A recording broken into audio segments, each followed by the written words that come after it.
Hi, good morning, everybody. Morning. Hello. Morning. So, thank you for joining us this morning and taking the time to meet with Sammy and myself. I'm Tori, Head of Microsoft Products and Services at Cisilion. I'm joined by Sammy, Microsoft Product Specialist, and IT Director of Your World Recruitment, Simon Knox. Simon, thank you especially for taking the time to join us this morning. It's difficult sometimes to get customers to join these things, so I really appreciate you participating. Not a problem. Fab. So today's webinar, the giveaways in the title, I'm going to talk about Microsoft price changes, impact of NCE, the commercial impact of all of these changes to business on a day-to-day. And I thought a good way to start the chat rather than dive into a presentation, because there is one. Of course there is, there always is. But to kind of have a bit of an open chat about the challenges that are faced by customers today, Microsoft customers in particular, with regards to, the ever-changing prices that price changes that have been introduced over the last 12 to 18 months in particular. So, Sammy, I'll start with you. What do you think from your experience, convos with customers, what do you think one of the challenges faced by customers is? Yeah, I think that right now the major impact is the macro environment is very turbulent, and it's unsure where that will go, and naturally, companies like Microsoft they are affected by the fact that there's a forex impact to their business. So from a customer perspective, it's about being able to predict that and trying to budget that over the next 3 years. And that's probably the number one challenge I'm seeing. Yeah. So from a customer direct, Simon, what are some of the biggest challenges that you face? Well, some of the biggest challenges were not knowing last year what it was going to look like this year until quite recently. Obviously, I've been working quite closely with Tori to get a handle on what was going to happen. Initially, when we heard that it was going to be adjusted according to, like you say, forex rates, it's no secret that the pound's been performing particularly poorly against the dollar of late. The States seem to be doing really well, and we on converse are doing very badly. So I was getting a lot of pressure from CFO in particular to say, look, it is quite a large part of our spend as well, the Microsoft licensing, the M365 in particular, as I'm sure is common with a lot of people on this call, is a large part of our spend. So a couple of percentage points here and there makes a big difference to us, and will affect, whether or not, as a sort of team leader, we can afford to hire additional team members internally to help support. And we sort of took a worst case scenario in terms of budgeting for this year and say, well, realistically, and we'd heard sort of rumours of between 10 and 20%. We said, well, let's go with sort of an expected 17% increase across the board. And then, as I said, I've worked quite closely with Tori to see what that's actually going to look like. Yeah. I think it was last year that we'd already aligned the renewal dates as well, because we wanted to mitigate the impact last year as well. Yeah. So our renewal's just before the price increases kick in. So hopefully we can sort of get it down now. But as far as I'm concerned, it's just kicking it down the road as well, because we're going to see this every year now, right? Yeah. Or did I even hear that they were potentially looking at the prices every 6 months? Yeah.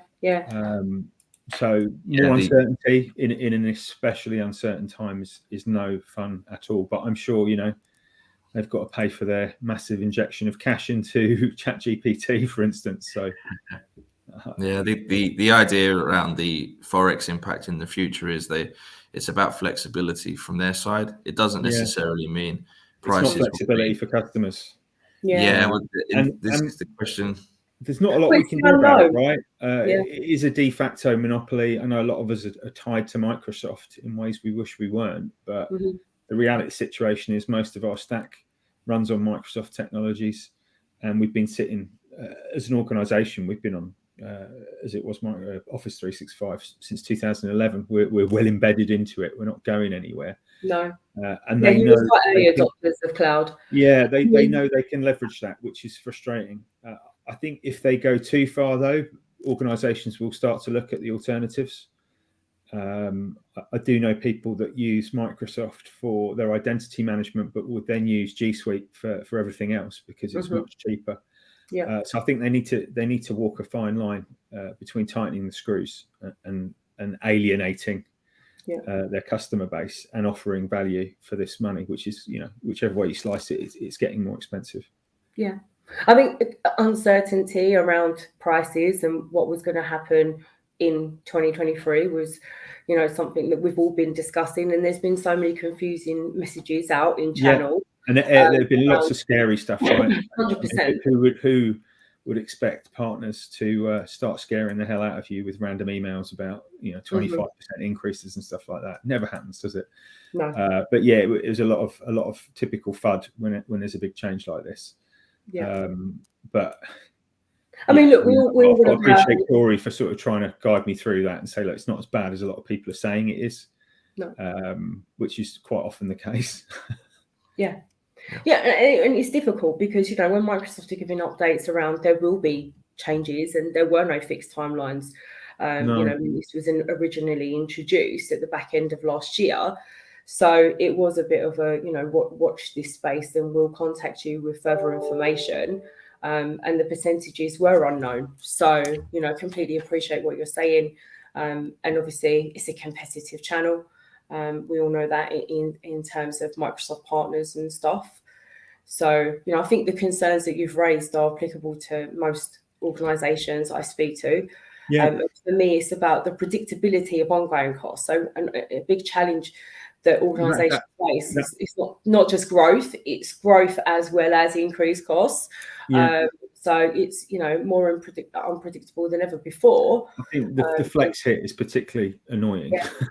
I'm not going to lie, and as I'd said to you previously, right now we're fairly confident that we're not going to shrink in the next 12 months. But as Sammy said right up front, it's a very unsure macroeconomic climate that we're in. Who knows? There didn't seem to have been any good news for a long time, depending on what business you're in, right? But we seem fairly comfortable. So I've sort of been a bit bullish about it and said to Tori, we're not going to take any flex this year. We're just going to we're going to go and assume that we're not going to shrink and make a small saving there. I mean, it had been mooted that we put 10% on flex, right? So if things did turn down, we could just drop them. But we've sort of weighed up the pros and cons and did a few calculations and think we're fairly safe to stick with it. But it's frustrating to take that away because it was that's the allure of the cloud, right? Is that it is flexible, but then, and I understand that they've got their projections to make as well, so they want some certainty as to what they're doing. But it's going to make people look twice at what they're actually doing in Azure. The question is whether or not it's do you look at it as we're investing in a platform, and Microsoft's responsibility is to continuously develop that platform. It is. Fine line is perceived value. Yeah. Are you getting the value from the value that? should be increasing, not necessarily the costs. And I appreciate they've had a bit of a downturn in the Azure space as well. Not a downturn, but a slowing in growth as people have sort of seen the limits as to what they can do in Azure and are starting to make things more efficient rather than just throwing everything at it. No, I think to be fair, growth was expedited, during lockdowns and stuff. Oh, absolutely. Anyway. So that's partly what drove us to the M365 E3 SKU because we needed that remote desktop usage right as well. Because I think when we went into lockdown, everyone was in the office. It was all pretty standard, and we've had a big transformation, as I'm sure a lot of people have, to people working from home and then accessing legacy apps via Citrix. So I see some of the value in it. I definitely do, and it's improved a lot, especially Teams and the remote device management. We're running all through Intune now, whereas before everything was managed by an on-site Active Directory. I see the value in it, but like I said before, they need to be careful because people will look at the stack and say, right, this is we're not a massive company and we're dumping well over $100,000 a year into this. for 280 users, something like that. It's a fair whack of cash. Yeah, I mean, adoption, utilization of products, introduction of new Yeah, products, all areas. which is great, right? I mean, I mentioned Intune. We did a piece of work with you guys at the beginning to make sure that we were managing the devices better. Yeah. Now that everybody was at home all the time, something that I think we're probably going to revisit in the near future as well, just to make sure, because that was 3 years ago. Seems like ancient history.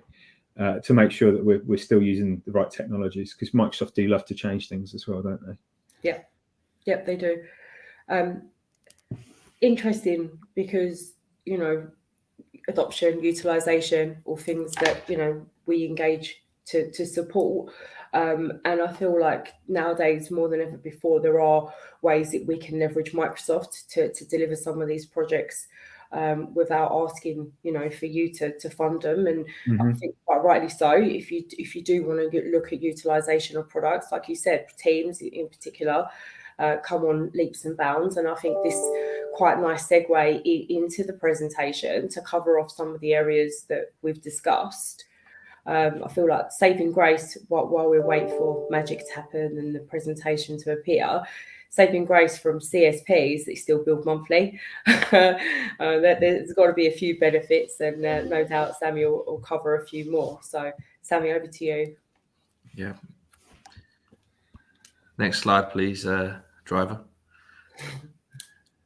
Thank you.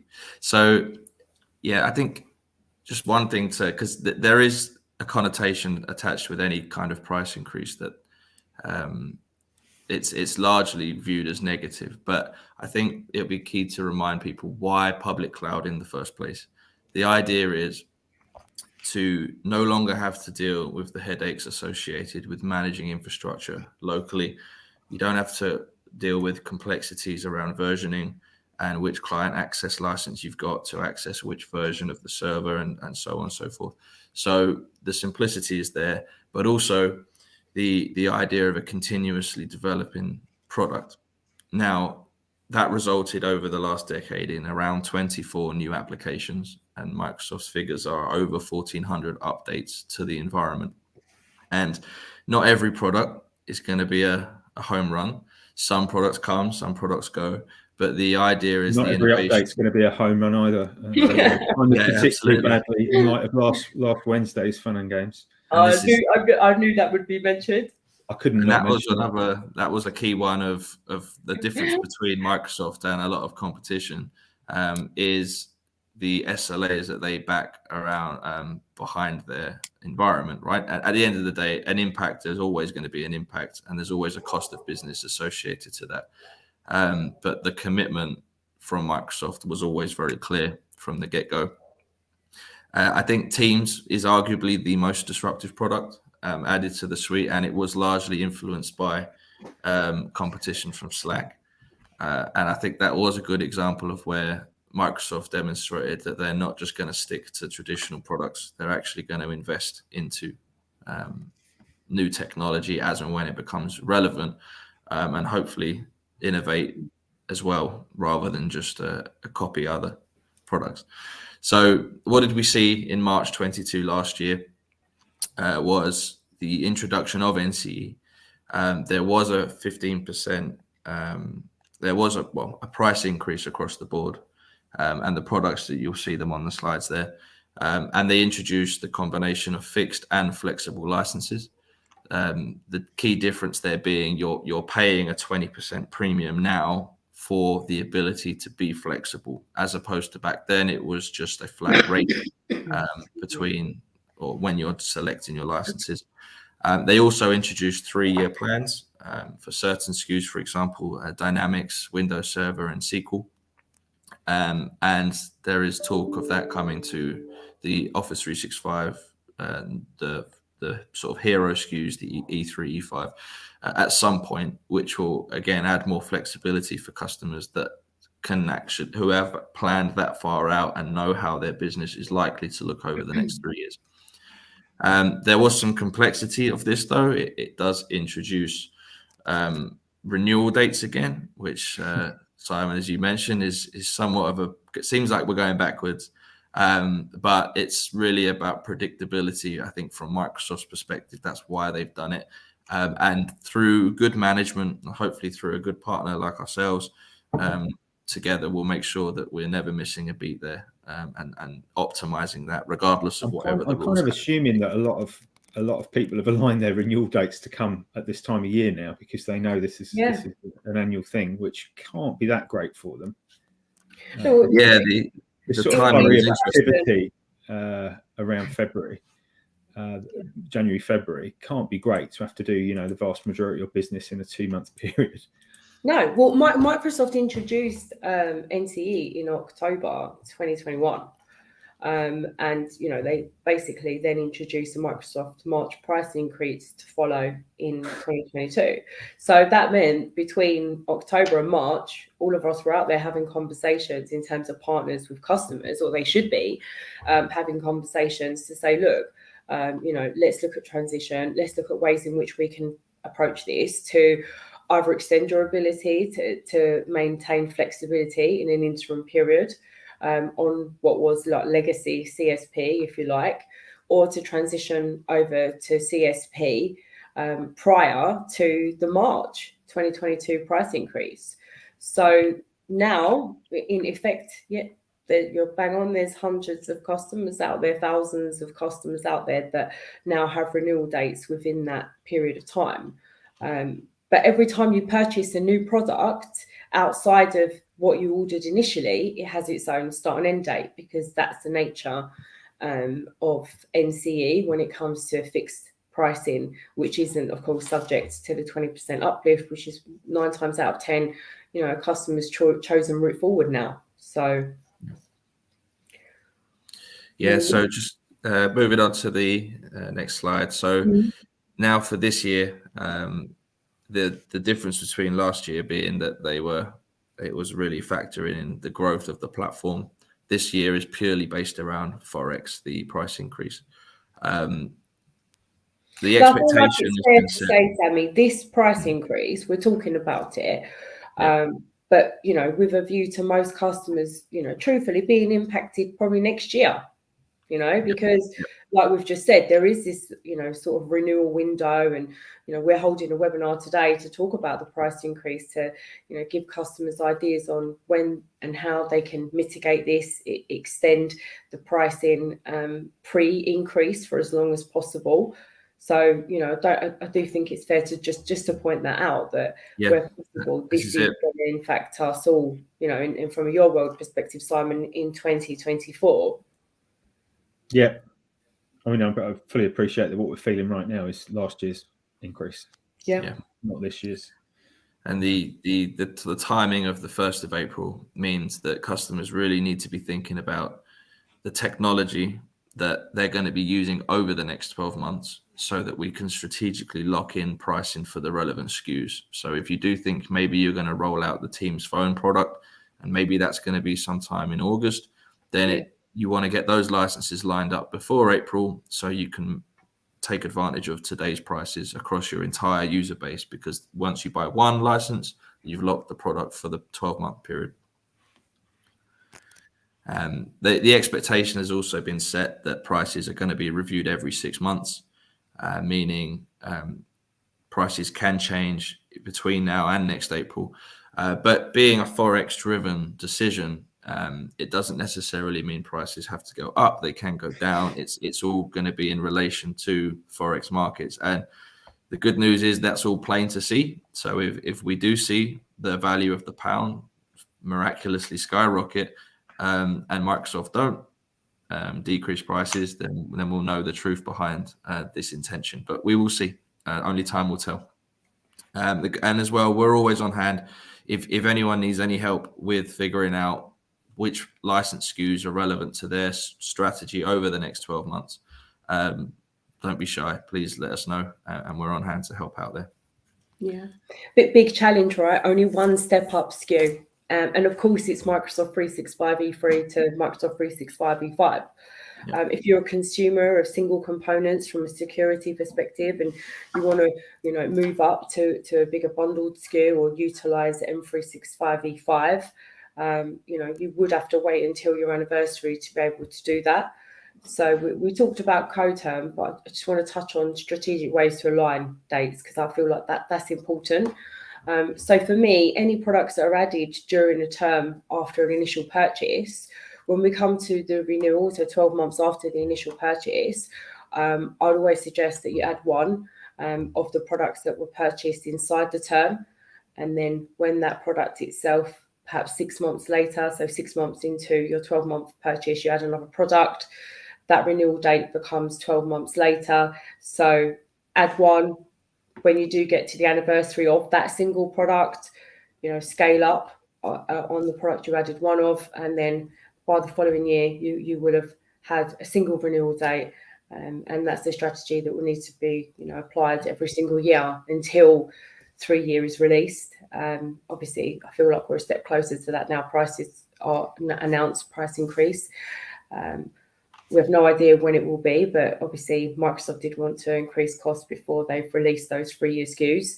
And I feel like it's important to know you don't have to wait to anniversary to start benefiting from 3-year SKUs. Rather than do co-term, I feel like add one on a 3-year, and you've got the ability to move over as soon as possible. And as Sammy said, we're happy to have conversations, work through specific scenarios with anybody that'd like to have a chat with us. Yeah. So just how does this impact customers in different agreement structures? So the first is really enterprise agreement customers. These are 500 seat plus organizations, and that is trending up over time, meaning that customers you may well have to use a different agreement structure. But the key benefit of an enterprise agreement is you get price protection for the 3-year term of the agreement, which is quite attractive for those that can buy under that framework. The call to action really for any customers who are in an enterprise agreement, ask yourselves, does your agreement expire before April 1st next year, 2024? If so, could there be an interim strategic procurement exercise to procure licenses under an NCE agreement? So again, just by buying one, lock in that price, and then even in the interim, just use that cheaper price and then move potentially back to an enterprise agreement after that price protection's gone, or we'll review pricing at the same time. Typically, level A and B customers, there is some value in that exercise. Level C and above, the return is either zero or diminished. That's all going to be based on calculations. So all it takes is some numbers to be able to determine whether that would be a viable solution. You also need to take into consideration other products that are purchased, but definitely some food for thought there. And a single license on an NCE, like you said, the ability to transition over to that even for a 6-month period, avoiding 9% price increase for 6 months, undoubtedly would pull forward significant savings, especially for large customers. Yeah, it's probably worth pointing out that the value of enterprise agreements pre-cloud was the ability to maintain a product through software assurance back when we had lots of versioning. So now with cloud products, that value is not so much there. So if you've got an enterprise agreement that is just for cloud products, then the argument to do something like this becomes more relevant. So it's really case by case. Each customer is going to be different. And we're on hand if need be to have that to do that work. The other second agreement really affected is Microsoft Direct customers. Naturally, this is just an immediate effect. The call to action really there is start looking at some of the other agreements on this page. How can you use those to avoid that direct impact? Can you delay things? At least like with an NCE, you can delay by 12 months as opposed to just paying it as and when you are. And MPSA agreements, these are designed for organizations with 250 users or devices.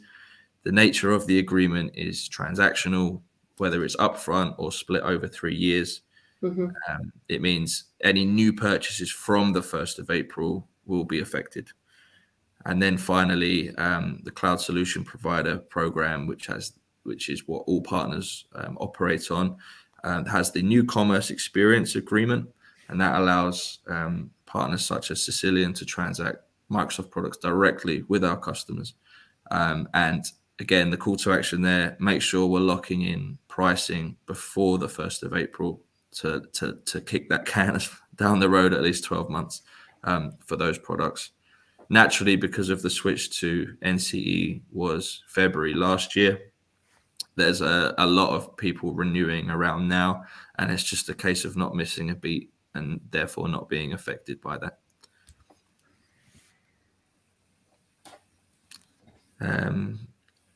Yeah, over to you, Tori.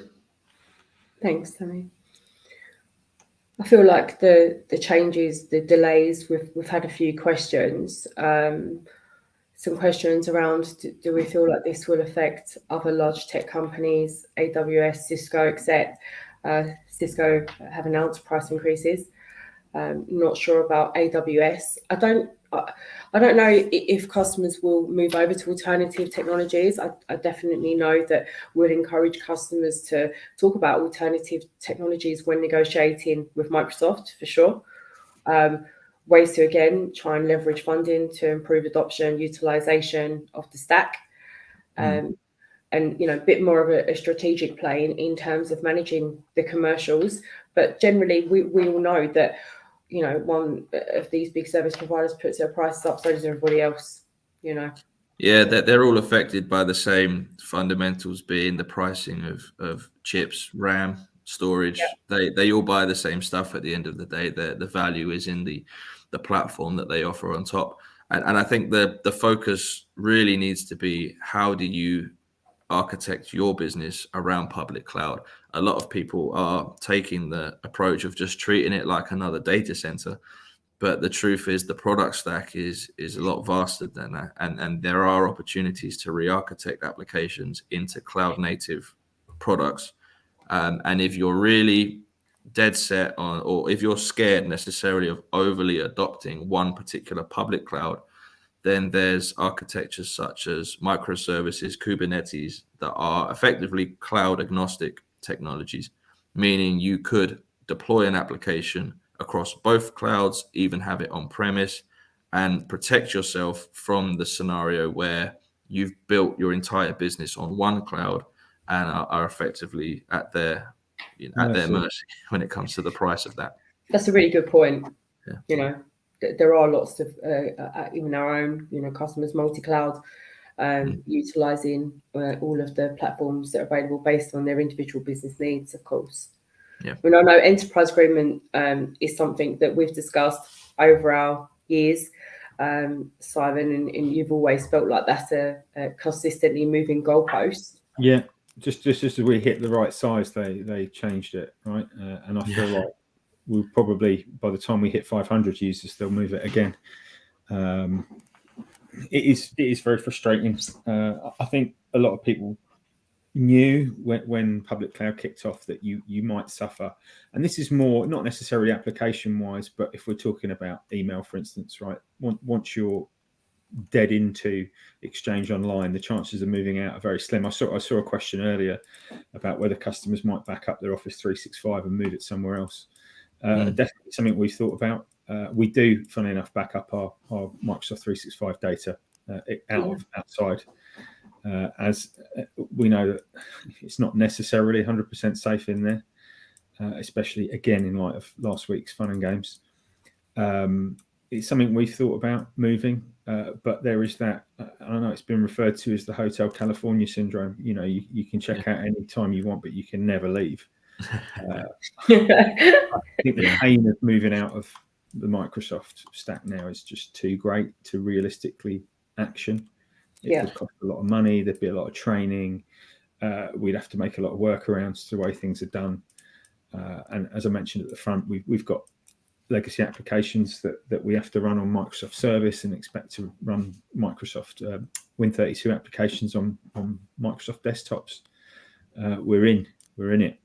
and everywhere that we can possibly manage authentication, we tend to do it through Azure AD as well, right? So it's not just protecting our Microsoft suite, it's protecting all our other SaaS applications as well.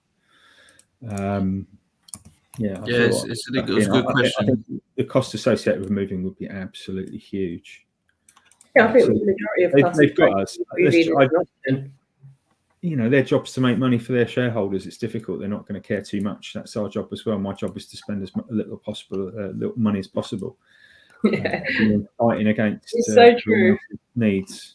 Yeah.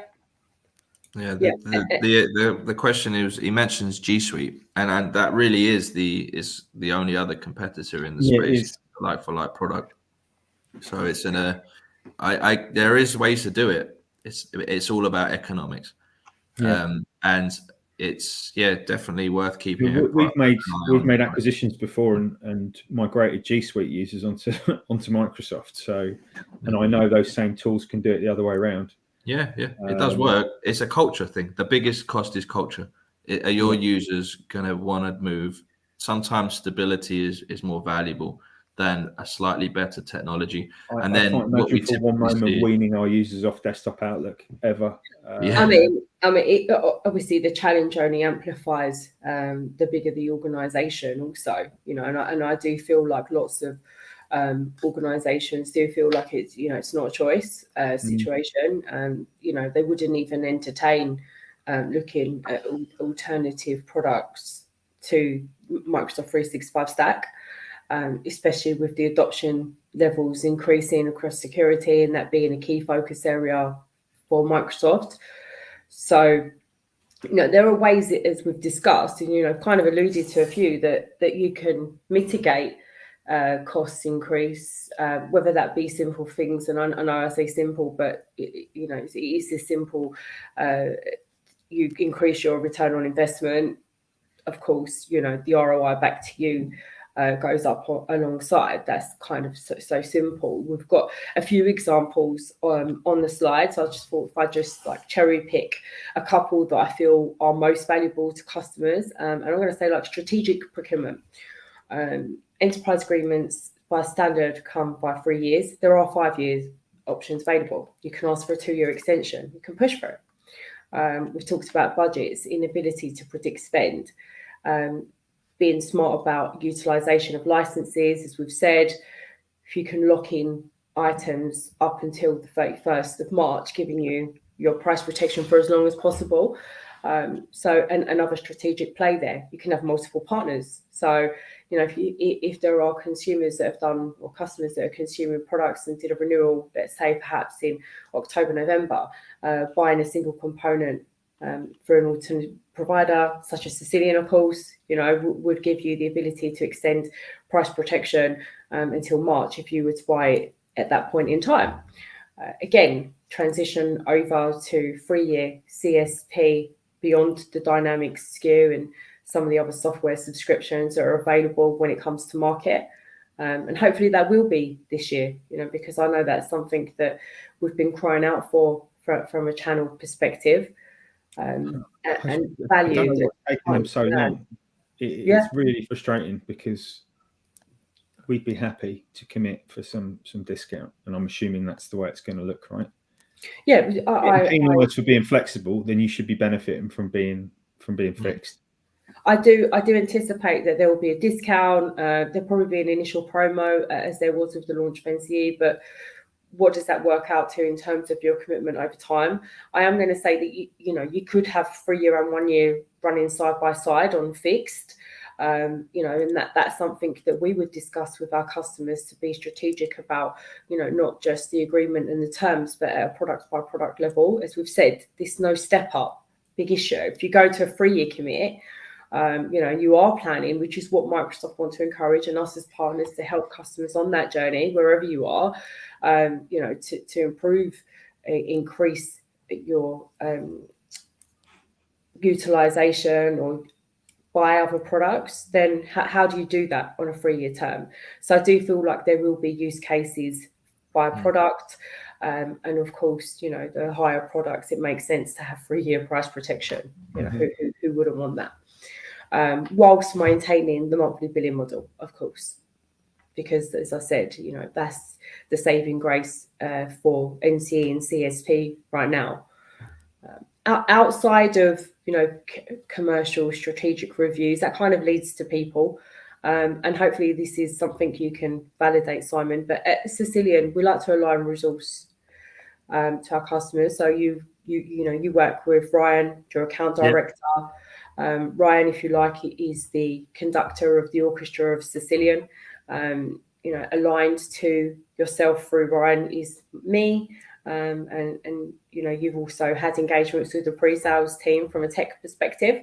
So it's for me, I feel like that's a value to customers to know that. And you have made funding available before as well, so we can dip our toes in the water without having to commit to anything. So, I know these things are there, but it's not often you actually get them thrown at you. And it is a benefit to saying, well, there's very little financial risk to having a go at this, even if it doesn't work out, which in that particular case it didn't. But no. Yeah, so you know who you're picking up the phone to. Having access to resource from a pre-sales perspective and having that aligned means that you've got access to any kind of industry leading expertise that you might need across the Microsoft stack. And then finally, I feel like it's like cost optimization. Everybody's got tools, reports, services, and let's be honest, like I pretty much spend 50% of my day in Azure Cost Manager. And it's changed massively. I used to be in the VLSC, back in 2011 when I first met you, Simon, and we started working together, and the world changed massively from that perspective. And I feel like tools and portals are relied on very heavily by lots of partners, and providing consultancy-led advice alongside tools, information interpretation tools are based on old information. I mean, we all love data, and analysing data and trends over time is super beneficial, but it only gives you an idea of what potential savings you could make against the unknown future, because there isn't a tool, platform, product in the world that I know of at the moment that you can tell what you plan as an organisation with regards to perhaps further migrations to cloud, improved utilization of our products, and how that will impact your spend. So talking to people, looking at utilization of cancellations, like when it comes to Azure, some people think I'm going to get rid of a resource, I'm not going to commit to that. But if you could save 50%, excuse me, you could save 50% and cancel that commitment, then why wouldn't you? Tools just don't go that deep, and I want to show off being a child of the 80s and Terminator and Skynet and all that stuff, but computers still don't rule. People count. Taking a pragmatic view of procurement, whether that be across Medal Desktop or Azure, really does pay dividends for customers, and it's a big focus area. I feel that lots of people don't look at in terms of competitors, because it is an extremely competitive market. I kind of touched on that before. It's crazy. Yeah, people need to. There's a lot of people still thinking in the old on-premise data center mindset. And they're thinking about that you used to just buy a big old bit of tin, and that would be your capacity until you ran out. Whereas now, no, every second or every minute counts. You're paying for a server. You need to be thinking, how can I optimize constantly? It's almost bringing in agile development into the infrastructure world.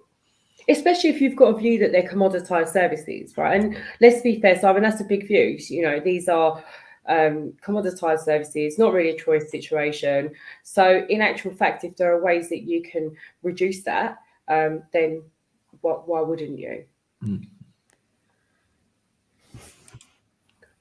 So a few other areas that we can highlight, but conscious that I'm not going to go through every single one that could be shared. There's lots of other information that we put out there in the world. We've got an NCE ebook. Please feel free to have a nose through that. Book a session with Sammy and myself. We're obviously got the rest of the team that sit behind us as well. So Cisilion are offering no obligation engagement with the team, whether that be products and licensing or technical. to help customers navigate their way through the various areas that are displayed on the screen. Just gonna, next slide, please, driver. Thank you. So, before we talk a little bit more about you, Simon. Yeah, sure. And how long we've worked together. So I know, it's been over 10 years. Yeah, so you must be a glutton for punishment. It's been fun. You've been through quite a journey. So it is a competitive market as well, and I'd be lying if I said that over that 10 years I haven't had other suitors try and tear me away from you. There's only 20,000 CSP partners in the UK, which is insane, right? And everybody's saying the same thing. But I mean, I've always been, happy with the service that you guys have provided and the expertise that you're able to get over to us. And yeah, as I mentioned before, the funding you're able to make available from Microsoft when it's there. And you have, mitigated and protected us against these price increases. Obviously, as I mentioned right up front, we're now dealing with last year's increases. Yeah. And it's nice to know what's going to happen next year as well. So for all my moaning about not being able to predict what's happening, you're making it as easy as it possibly can be. So yeah, very happy with the way things have gone so far. And thanks. I mean, difficult. Thank you. I appreciate that. I mean, everyone's in the same boat. You've got to sort of predict the future to a certain extent. Well, you're never backwards in coming forwards. We've had difficult conversations over the 10 years we worked together. Absolutely. And I think if I'm not happy, I'm not going to hide it. And you've always sort of come through and listened to constructive criticism, as it were. I remember a specific occasion where we were waiting 5 months for a credit back from Microsoft, but we didn't. And we did get it. We did get it. Yeah.